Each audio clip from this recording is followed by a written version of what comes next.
Indeed, it's very difficult in some cases to convince Nigerians, even when the right thing is being done. So, I think conversations need to be more, people need to communicate more, and all of that. But let me move to my next question, and it will be you talked around blending already, and many analysts have said that's the normal way it's being done, crude processing and all of that. I would like you to also to speak to us more on that, and also pricing. Does this have anything to do with pricing as we move on? Okay, so yes, the first fact is people don't understand the refining process and what makes a refinery a refinery. And because there was some misinformation about some importers having burning plants in Malta and using that to import to Nigeria, which gave Nigerians the impression that burning is illegal, or burning means people are boycotting the process. But anybody who understands how refinery works and the refinery kind of process knows that every time you get crude, after you've done the distillation and others, to get the quality and quantity and the grade of food of products you want, you have to blend. You have to have additives. None of the products from crude is crude itself. So when you've heated, you've got your oil, you've got your others, octane and other things, you have to add things to make it happen. That's what it's called blending. And nowhere in the world does it happen where there's no blending. Blending is part of the refining process. But like I said earlier on, I heard a lot of people, mistakenly people explain to them how you do it, how you get things. Even when you even finish all that, it's all the desulfurization, which is also part of the refining process as well. And it's all a mix until you get to the product that you agreed upon for your country.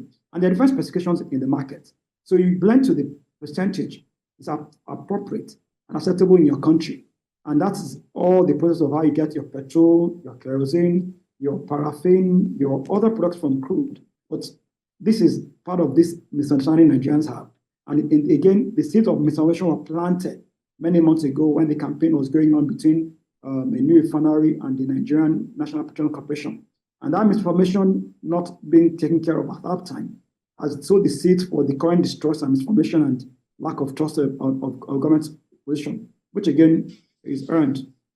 Now, about pricing, one of the people I heard was talking about the fact that, oh, if it was done, that the only time you would agree that the refinery is working if it's cheaper and everything. And I've said it earlier on over the years. Local refinery doesn't guarantee cheaper prices. And every time I say, people get very angry. They get very upset about it. They say, what do you mean by that? Or somebody even said in his own education of Nigerians that the cost of bringing it from somewhere, it was a big cost and everything. And I said, look, the percentage of transportation is negligible to refining. Refining efficiencies are not driven by transportation. It's defined by the cost of crude, your foreign exchange rate. It's the way it works. But people don't want to hear this argument. And the people are expecting that because Port Harcourt is producing now, petrol should be 500 naira per liter. Same way they expected Dangote to be 400 naira per liter. And I remember on several programs telling people that it doesn't work that way. It's not a function of where you're refining it.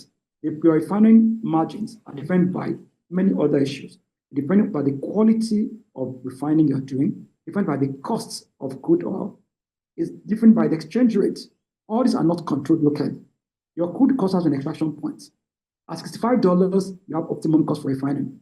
Above $65, it becomes more difficult to make profits on refinings. And refiners have to make margins as well. So when people make misinformation and habits and have wrong expectations and it's not corrected, then they now like to stew in ignorance and they make all kind of funny claims. Oh, we only know it's working when we can buy 400. How are you going to buy 400 petrol when it's not driven by local costs? The crude is not free.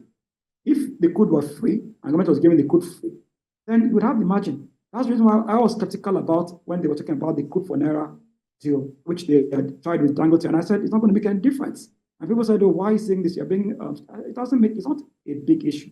Whether you give it in Naira or dollars or give it in pounds or whatever currency, there's still the cost are still calculated in dollars.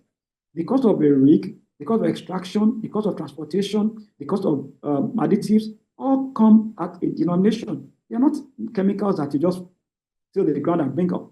So nobody should expect that because Port Harcourt is producing, petrol will now be 500 naira per liter. It's not going to happen. It might become cheaper when you add other things. But then the other problem again is we don't have a good logistics support system.